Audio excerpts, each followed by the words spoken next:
नमस्कार, मैं तुषार गौतम। आप देख रहे हैं न्यू भारत न्यूज। मेरे साथ हैं मालवीय नगर से दिग्गज नेता और विधायक कालीचंद सर्राफ। लगातार जीतते हुए आ रहे हैं, 8 बार के विधायक हैं। और सर, सबसे पहला सवाल मेरा आपसे है कि ये 8 बार के विधायक आप चुने गए हैं, ये वजह क्या कि आपने ऐसा क्या किया कि आपने क्षेत्र को इतना मजबूत किया, लगातार आप जीतते जा रहे हैं?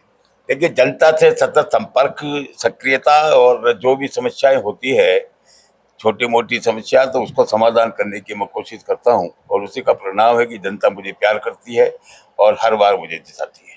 अब अपन आते हैं लोकसभा चुनाव 2024 की बात। अभी आपने एक बयान दिया कि कांग्रेस वाले नेता हमारे संपर्क में हैं, इसको कैसे देखें?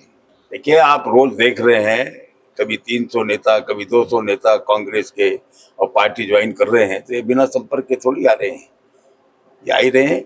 और कांग्रेस में तो खलबली मची हुई है, यानी उनका कॉन्फिडेंस इतना लूज है कि कैंडिडेट डिक्लेयर करता है हाईकमांड इनका और उसके बाद वो विड्रॉ कर लेते हैं। पहले यहाँ सुनील शर्मा कैंडिडेट थे, उन्होंने मना कर दिया तो प्रताप सिंह खाचरी आवाज हो गई। राजसमंद से जिनको इन्होंने कैंडिडेट बनाया, उसने मना कर दिया कि मैं चुनाव नहीं लड़ूंगा। ब्रजेंद्र ओला जो लगातार 4 बार से विधायक हैं झुंझुनू से, उन्होंने कहा कि मेरे को जबरदस्ती खड़ा कर दिया। सारे जो वरिष्ठ नेता हैं, अशोक गहलोत, सचिन पायलट, डोटासरा, वो अपने हार के डर से और उन्होंने मना कर दिया कि हम चुनाव नहीं लड़ेंगे।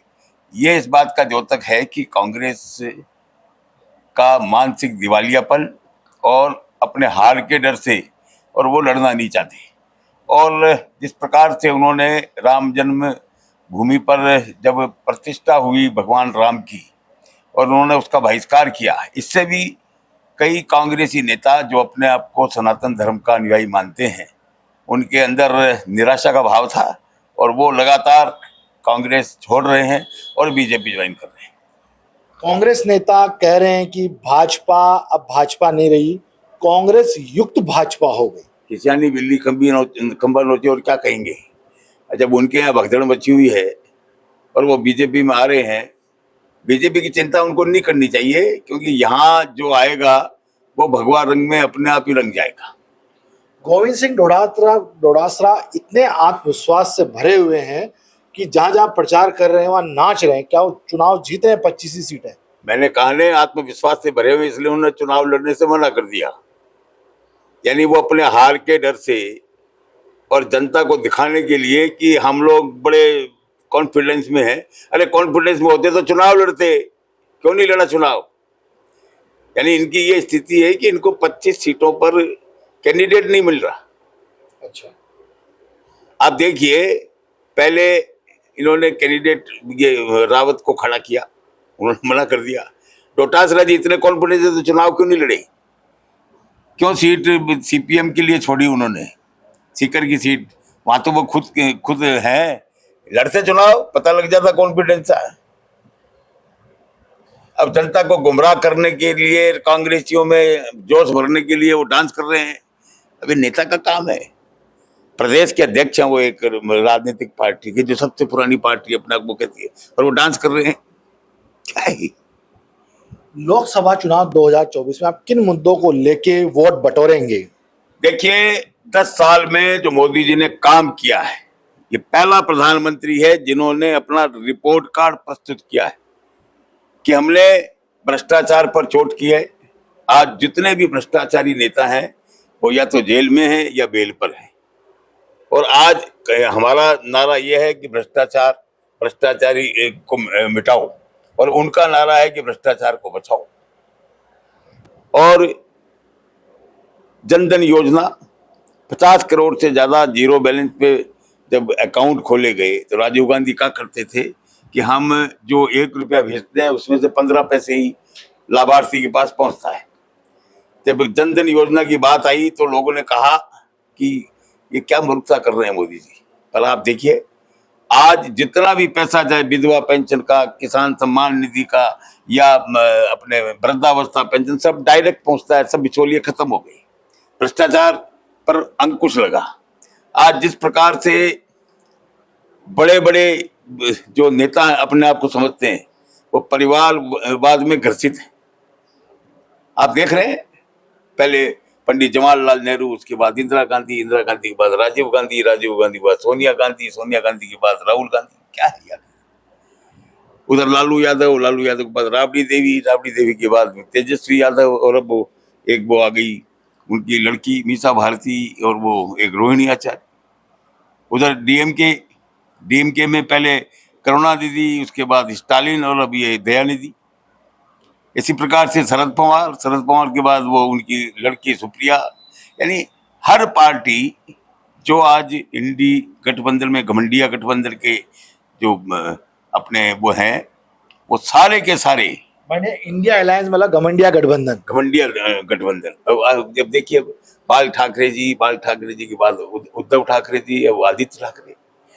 यानी परिवार, अपने परिवार का पोषण करना, ये इनका राजनीति का उद्देश्य है। जबकि मोदी जी का कोई परिवार नहीं है, उनका पूरा देश परिवार है। और इसलिए उन्होंने नारा दिया है कि मोदी का परिवार पूरा देश का परिवार। गोविंद सिंह डोटासरा बार बार अपने लफ्जों में कहते रहते हैं कि पर्ची सरकार, दिल्ली से पर्ची आएगी तब काम होगा, दिल्ली से कोई पर्ची आएगी जिस अफसर का तबादला होगा, जिस भी कार्यकर्ता का काम कराना, जब तक पर्ची नहीं आएगी तब तक काम नहीं होगा, ऐसे वो बयान दे रहे हैं। वो तो अब क्या करे, वो इनके पास बयान देने के अलावा कुछ मामला बचा नहीं। मैं तो ये कहना चाहूंगा कि जब से डबल इंजन की सरकार राजस्थान में बनी है, जो गारंटियां दी थी भजनलाल जी ने, जो भारतीय जनता पार्टी ने विधानसभा के चुनाव के समय, उसमें से 45% काम तो पूरे हो गए। ये पर्चे की सरकार नहीं है, पर ये पर्चा लीक को दुरुस्त करने की सरकार है।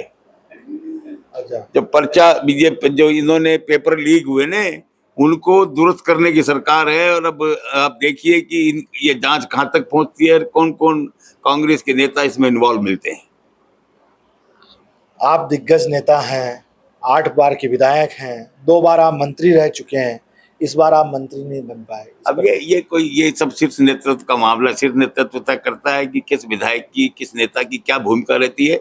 जो भूमिका वो तय करते हैं उसमें हम बखूबी काम करते हैं, क्योंकि भारतीय जनता पार्टी अनुशासित पार्टी है, और हमारा शीर्ष नेतृत्व जो भी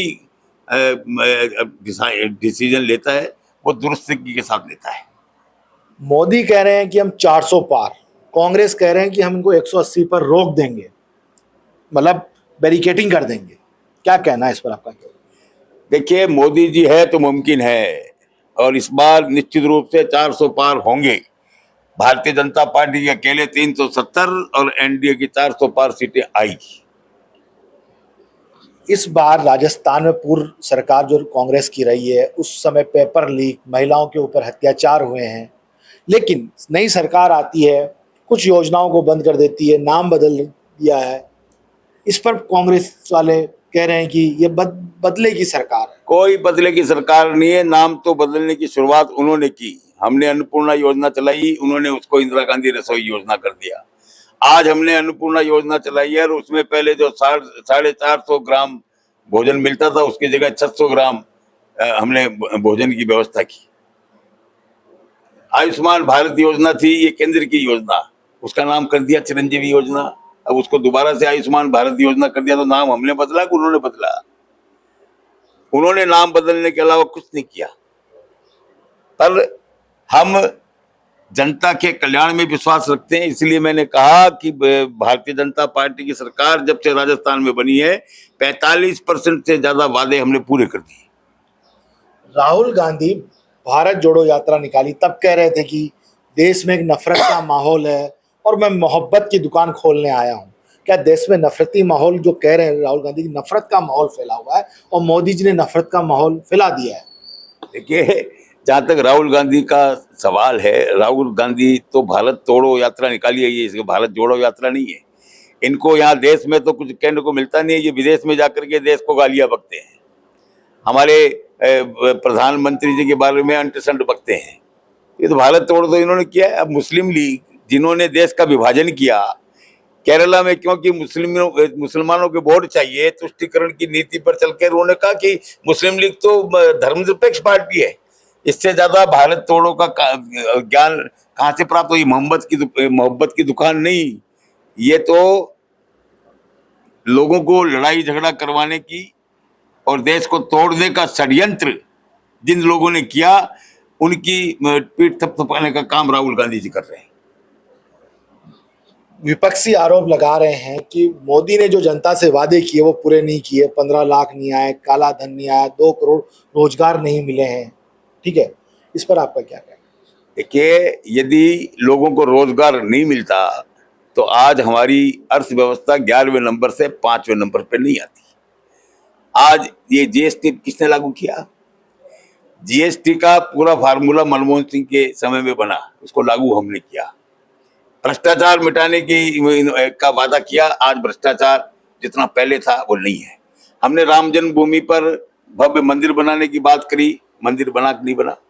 धारा 370 कश्मीर से हटाए जाने का मामला था, हुआ कि नहीं हुआ? पाकिस्तान पहले हमारे देश पर हमला करता था, हमारे 3 जवानों के सर काट के ले गए थे मनमोहन सिंह जब इस देश के प्रधानमंत्री थे, क्या हुआ? हमने बदला नहीं लिया। पर मोदी जी की सरकार थी, 56 इंच का सीना, उड़ी के अंदर हमारे सोते हुए जवानों पर आतंकवादियों ने हमला करके उनको मारा।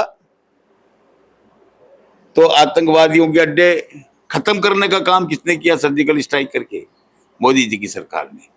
उसके बाद पुलवामा कांड हुआ तो पाकिस्तान की सीमा में 80 किलोमीटर अंदर घुसकर जिस प्रकार से आतंकवादियों के अड्डे नष्ट किए, तो वो मोदी जी की सरकार ने। कोरोना जैसा महामारी जब हमारे देश में फैली तो लोग देख रहे थे कि कब वैक्सीन बनेगी, कब अमेरिका वैक्सीन बनाएगा, कब रसिया में वैक्सीन बनेगी। उन्होंने एक एक वैक्सीन बनाई, हमने यहाँ 2-2 वैक्सीन बनाई। तो ये क्या कम काम था? आज 200 करोड़ लोगों को वैक्सीनेशन किया, निःशुल्क किया। रूस और यूक्रेन का युद्ध हुआ, हमारे 26,000 बच्चे वहां फंस गए। 2 दिन दोनों राष्ट्रपतियों से बात करके 2 दिन का युद्ध विराम करवाया और हमारे सब बच्चों को वहां से निकाल दिया। ये काम नहीं है। मैं यही कह रहा हूं कि पहले प्रधानमंत्री हैं जो अपने रिपोर्ट कार्ड के आधार पर जो हमने काम करवाए हैं, उनके आधार पर जनता से वोट मांग रहे हैं। मैं तो चुनौती देता हूं कि 55 साल तक कांग्रेस का राज रहा, वो अपना रिपोर्ट कार्ड दे, एक मंच पे आ जाए। और 55 साल में उन्होंने जो काम नहीं किया वो मोदी जी ने 10 साल में करके दिखाया। अब राजस्थान में 7 मेडिकल कॉलेज थे, मैं स्वास्थ्य मंत्री रहा हूं, आज हर डिस्ट्रिक्ट में मेडिकल कॉलेज है, तो किसकी देन है? मोदी जी की देन है। आज 14 करोड़ जो इज्जत घर बने हैं पूरे देश में, किसकी देन है? आज उज्ज्वला योजना, महिलाओं को जो पहले लकड़ी में खाना बनाती थी, धुआं निकलता था, प्रदूषण होता था, आज 10 करोड़ से ज्यादा महिलाओं को उज्ज्वला गैस का कनेक्शन दिया। किसने दिया? मोदी जी ने। ऐसे अनगिनत काम हैं जो मोदी जी ने किए हैं और उसी का ये परिणाम है कि आज मोदी जी की लहर चल रही है। और हम जहां पहले स्पष्ट बहुमत भी नहीं मिलता था, आज 400 सीटों को पार करने की बात कर रहे हैं। कांग्रेस वाले कह रहे हैं कि राजस्थान की कांग्रेस वाले कि हम 25 सीटों में से 15 सीटें तो जीत रहे हैं, बाकी की सीटों पर हम मेहनत कर रहे हैं कि उसमें से भी 1-2 हाथ लग जाए। ये नहीं कहेंगे तो कांग्रेस के लोगों का बूस्ट कैसे बूस्टअप होंगे? अरे हम तो 25 की 25 सीटें जीत ही नहीं रहे, 25 की 25 सीटें जीतेंगे और 5 लाख के ज्यादा मतों से पूरी 25 की 25 सीटें भारतीय जनता पार्टी जीतेगी, कमल का फूल खिलेगा। सचिन पायलट, अशोक गहलोत के बीच में अभी कड़ी नहीं जुड़ी है, शायद इसका फायदा बीजेपी को मिलेगा। देखिए, कांग्रेस 0 + 0 = 0, अशोक गहलोत 0, सचिन पायलट 0, उनको यदि प्लस करेंगे तो भी 0, उनको माइनस करेंगे तो भी 0। तो इनके एक होने से नहीं होने से भारतीय जनता पार्टी पर कोई फर्क नहीं पड़ता, क्योंकि हमारा जो चुनाव है, चुनाव में जो नारा है वो हमारे काम है। 10 साल में जो काम किए हैं भारतीय जनता पार्टी ने, उसके आधार पर हम चुनाव लड़ रहे हैं। मोदी जी कह रहे हैं 400 पार, आप कितना, एक शब्द में जवाब, कितनी सीटें आएगी? मोदी है तो मुमकिन है, पूरे 25 के 25 सीटें राजस्थान में जीतेंगे और पूरे देश में 400 पार का आंकड़ा पार करेंगे। मैं तो कह रहा हूँ कि 400 भी मोदी जी थोड़ी कंजूसी कर रहे हैं। मेरे हिसाब से 410 सीटें भारतीय जनता पार्टी जीत रही है। कंजूसी कम, मतलब कितनी कर रहे हैं कंजूसी? उन्होंने 400 पार का है, मैं कह रहा हूँ 410 सीटें जीत रही है एनडीए। अच्छा, हाँ, बहुत बहुत शुक्रिया बातचीत के लिए। धन्यवाद।